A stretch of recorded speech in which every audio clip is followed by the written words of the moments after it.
Janji kekasih jika Baradae divonis bersalah, saya nggak bakal ninggalin. Angelin Kristanto menyatakan sudah berjanji tidak akan meninggalkan Richard Eliezer Pudihang Lumiu atau Baradae jika sang kekasih dijatuhi vonis bersalah dan harus menjalani masa hukuman dalam kasus dugaan pembunuhan berencana Nofriansyah Joshua Huta Barat.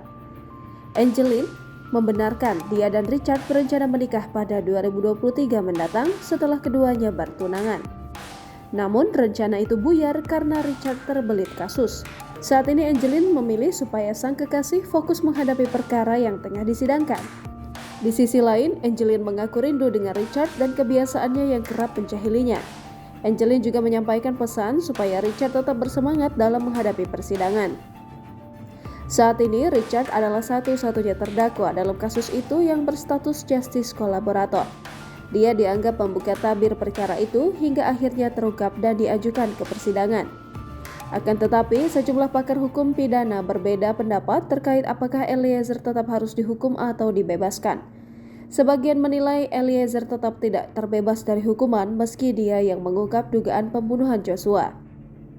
Sedangkan pakar lain menyatakan seharusnya Eliezer tidak ikut dihukum atau bahkan semestinya tidak diadili karena dia membongkar kasus itu meski menjadi salah satu pelakunya.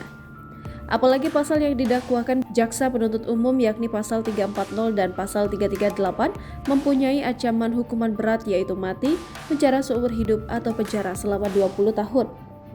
Kuasa hukum Eliezer, Ronita Lapesi, juga berharap kliennya mendapat keringanan dari majelis hakim dengan mempertimbangkan statusnya sebagai justice kolaborator. Lembaga Perlindungan Saksi dan Korban juga menyampaikan hal yang sama dan meminta supaya hakim mempertimbangkan status justice kolaborator yang mereka berikan kepada Eliezer. Jangan lupa subscribe, share, komen, dan like ya!